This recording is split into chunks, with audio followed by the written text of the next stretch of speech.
Saudara, kita sudah masuk ke segmen untuk mengulas Harian Kompas edisi Rabu 14 Agustus 2024 bersama saya Nanda Aprilia.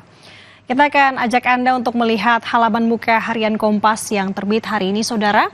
Kita akan lebih utamanya menunjukkan ada foto besar di sini, menunjukkan dua atlet Indonesia peraih medali emas yang bertanding di laga Olimpiade Paris 2024. Di sebelah kiri, di sebelah kanan saya, di sebelah kanannya ini ada atlet panjat tebing Fredrik Leonardo, kemudian di sampingnya ada Rizky Juniansyah, atlet ifter.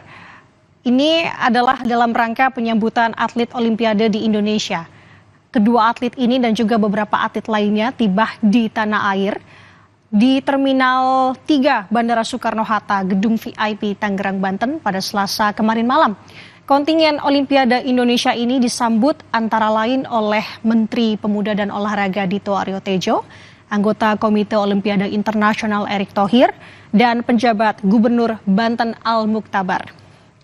Tentu kita patut berbangga melihat perolehan putra-putri Indonesia di Olimpiade Paris 2024 ke depannya. Kita akan terus support, terus dukung kesempatan-kesempatan lain yang masih akan ditoreh. Kemudian kita akan bergeser ke informasi lain di sini, Saudara, melihat dari dinamika yang terjadi di pemerintahan Presiden Joko Widodo, khususnya di Kabinet Indonesia Maju.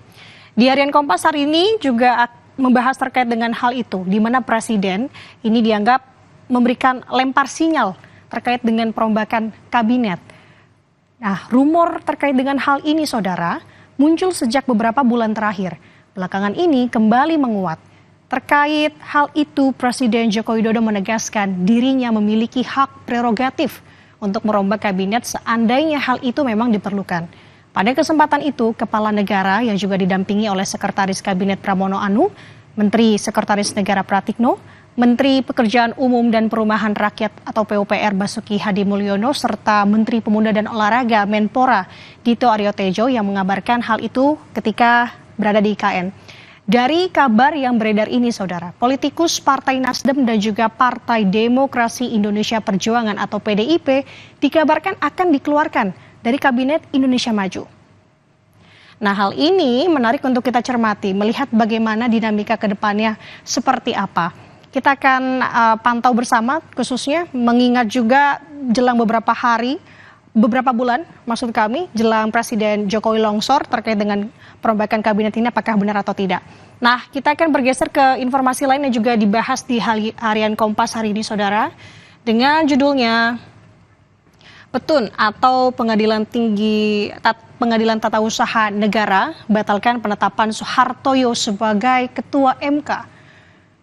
Pengadilan Tata Usaha Negara Jakarta membatalkan surat keputusan penetapan dan pengangkatan Soehartoyo sebagai Ketua Mahkamah Konstitusi tepat pada peringatan hari ulang tahun ke-21 Lembaga Penjaga Konstitusi itu.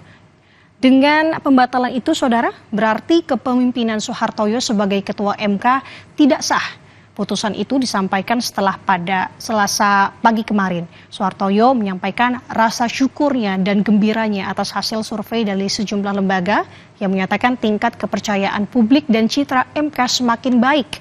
Citra MK kembali meningkat setelah lembaga itu berhasil menuntaskan perkara perselisihan hasil pemilihan presiden dan pemilihan legislatif 2024.